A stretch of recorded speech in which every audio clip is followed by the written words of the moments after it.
लोग से लोग, वोट से वोट बने, तब लोकतंत्र का सिस्टम।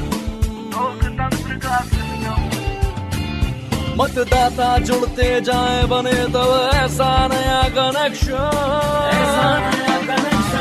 मतदाता जंक्शन, हैशटैग मतदाता जंक्शन, मतदाता जंक्शन, हैशटैग मतदाता जंक्शन।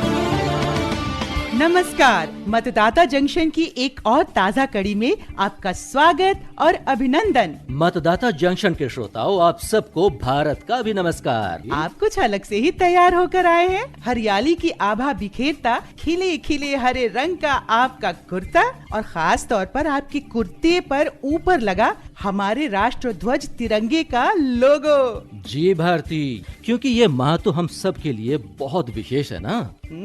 हर वर्ष इस माह यानी अगस्त में ही तो हम मनाते हैं अपना स्वतंत्रता दिवस। और जब आपने स्वतंत्रता दिवस की बात कर दी है ना, तो फिर हमारे लिए इस गौरव को सही अर्थों में सेलिब्रेट करना तो बनता है ना।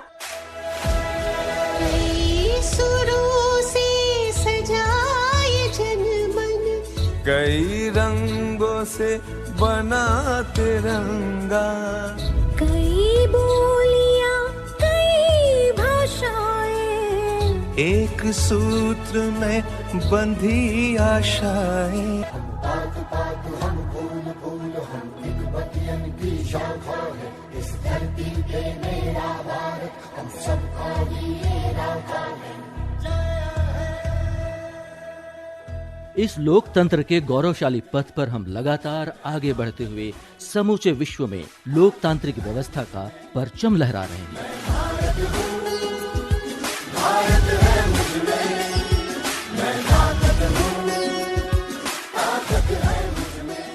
जरूरत इस बात की है कि हम अपनी भूमिका का निर्वहन इस प्रकार से करें जिससे कि हम दुनिया के सबसे बड़े लोकतांत्रिक देश होने के उत्तरदायी नागरिक होने का प्रमाण दे सकें।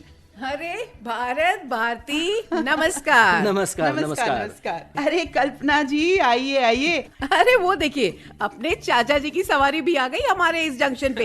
अरे आइए चाचू जी, आइए। नमस्कार। नमस्ते बेटिया, नमस्ते। वाह, क्या सही समय पर चाचा जी ने अपनी एंट्री मारी है। अरे भाई, समय पर पहुंचना जरूरी है। आज हम बच्चों किस बारे में बात कर रहे हैं? आगे आने वाले चुनावों में सुव्यवस्थित मतदाता शिक्षा एवं निर्वाचक सहभागिता यानी स्वीप द्वारा अपनाए जा रहे विभिन्न प्रयासों के बारे में। हाँ बच्चों, निर्वाचन आयोग और उसका स्वीप अनुभाग मतदाता सहभागिता के प्रयासों के प्रति सदैव तत्पर रहते हैं।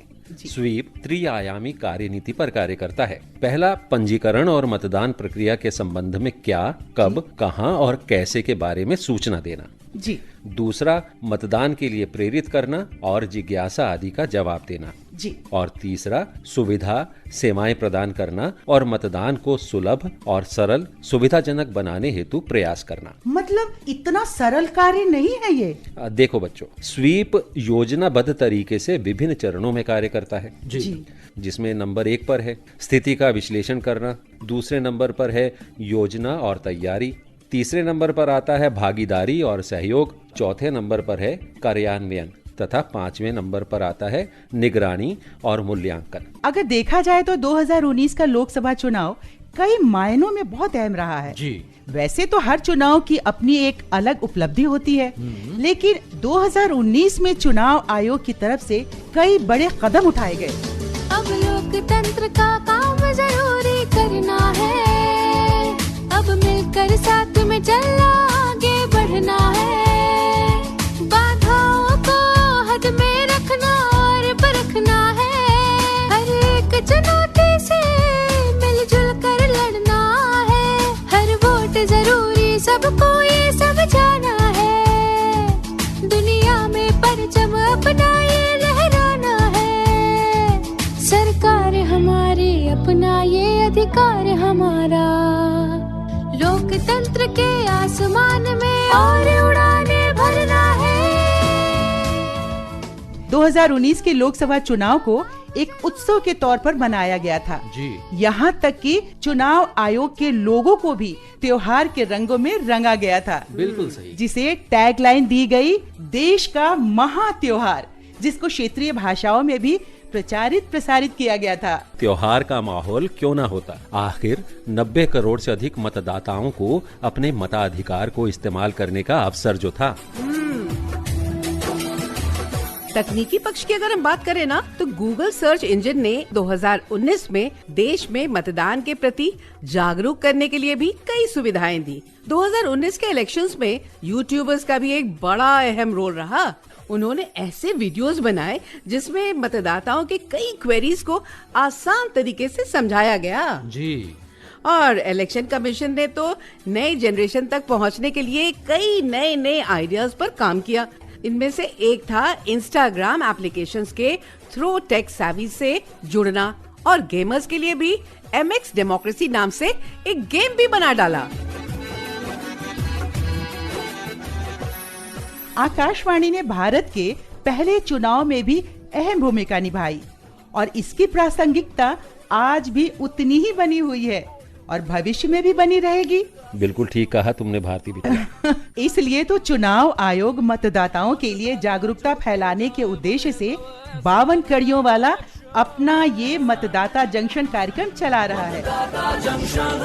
इसे पिछले वर्ष शुरू किया गया था, जो आकाशवाणी के सभी FM channels, primary, local channels और विविध भारती पर 23 भाषाओं में प्रसारित किया जा रहा है। ये हर शुक्रवार शाम 7:25 से शुरू होकर अलग अलग टाइम स्लॉट पर सुना जाता है। 2019 में भी आकाशवाणी के माध्यम से चुनाव की कहानियां नाम से एक कार्यक्रम का प्रसारण किया गया था। इसके अलावा टीवी चैनल नेशनल ज्योग्राफिक ने द ग्रेट इंडियन इलेक्शन नाम से एक डॉक्यूमेंट्री भी बनाई और 15 अगस्त 2019 को इसका प्रीमियर शो टेलीकास्ट किया गया था।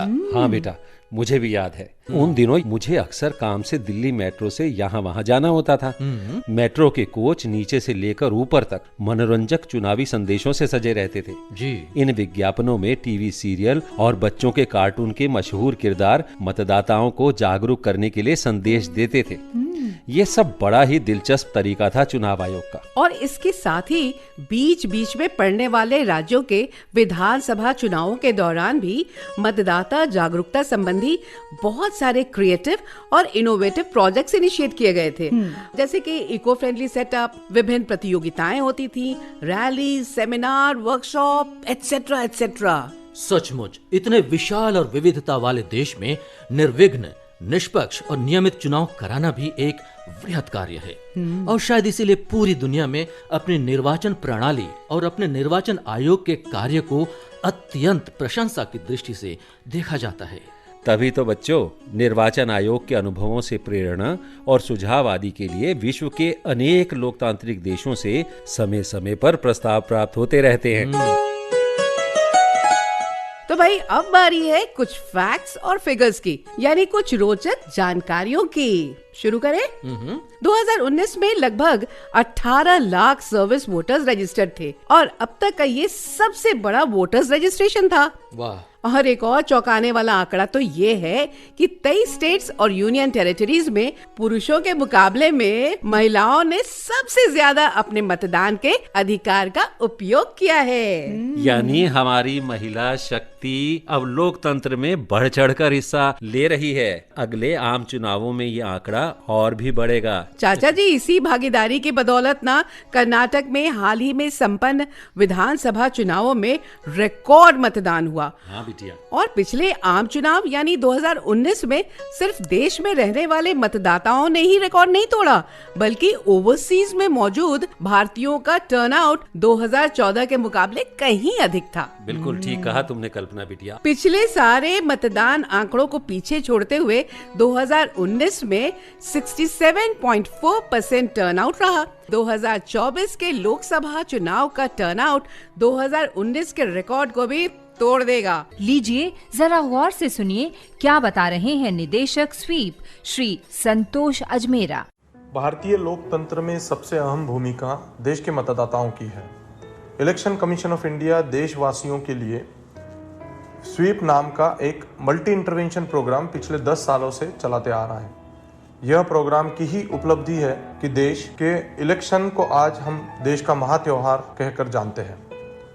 लोगों को अपने वोट की ताकत का एहसास कराना, उन्हें एथिकल और इन्फॉर्म्ड वोटिंग के लिए सजग करना, बढ़ चढ़कर इलेक्शन या मतदान प्रक्रिया में हिस्सा लेने के लिए उन्हें आमंत्रित करना, ऐसे कई काम स्वीप प्रोग्राम के अंतर्गत किए जाते हैं। स्वीप एक जरिया है लोगों को इलेक्शन प्रक्रिया से जोड़ने का और इलेक्शंस को त्योहार की तरह सेलिब्रेट करने का। आप सभी जानते हैं, there is nothing like voting and one should take a pledge that I shall vote for sure. SVEEP के बारे में बताने के लिए निदेशक स्वीप श्री संतोष अजमेरा जी को बहुत बहुत धन्यवाद। हर एक नई चुनौती और एक नए लक्ष्य को साधने का प्रयास चुनाव आयोग करता ही रहता है बच्चों जी। यकीनन 2024 में होने वाला चुनाव तकनीक के लिहाज से और व्यवस्था के लिहाज से भी बहुत आधुनिक होने जा रहा है। हाँ, बिल्कुल सही कहा चाचा जी। अब देखिए ना, अब तो ये दौर है सोशल मीडिया का दौर। इसलिए तो 2019 में कई पोलिंग स्टेशंस पे सेल्फी पॉइंट बनाए गए थे। हाँ बिटिया।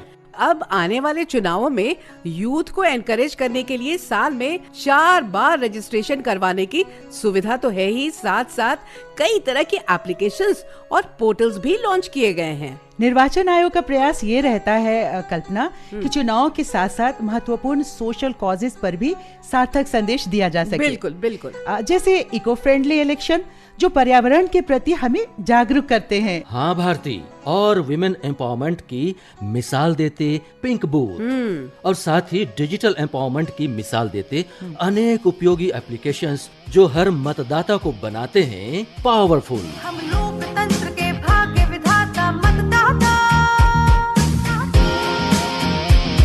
कर्तव्य निभाना हमको अपना है आता,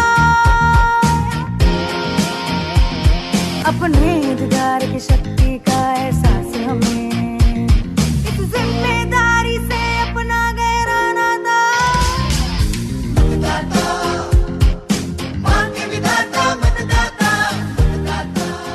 और अब वक्त है ये सुनने का कि हमारे एक श्रोता अपनी भेजी इस रिकॉर्डिंग के माध्यम से क्या कुछ कह रहे हैं। उमेश चंद्र शर्मा 96 में राजस्थान गवर्नमेंट से रिटायर हुआ और तब से मैं गाजियाबाद में रहता हूँ। पहले इलेक्शन से लेके आज तक के जितने भर भी इलेक्शन हुए, मैं किसी न किसी ढंग से presiding officer, returning officer, zonal magistrate, ये सारे काम मैं करता रहा। वोटिंग करने के लिए पहले नागरिक को इस ढंग से तैयार होना है कि वो सही जगह सही व्यक्ति को अपना वोट डालें। दूसरी बात यह है कि जिन व्यक्तियों को चुनाव में वोट डालते हैं वो लोग भी ये ध्यान रखें कि वो भारत के प्रतिनिधि हैं और उनको भारत की जनता के लिए काम करना है। कितनी अच्छी बात सुनी हमने। तो अब मतदाता जंक्शन से अपने कार्यक्रम की गाड़ी को आगे बढ़ाते हैं और आ जाते हैं अपने क्विज सेक्शन पर। तो हमने पिछली बार अपने श्रोताओं से पूछा था ये सवाल, फर्स्ट टाइम वोटर के लिए कौन सा फॉर्म भरने की आवश्यकता होती है?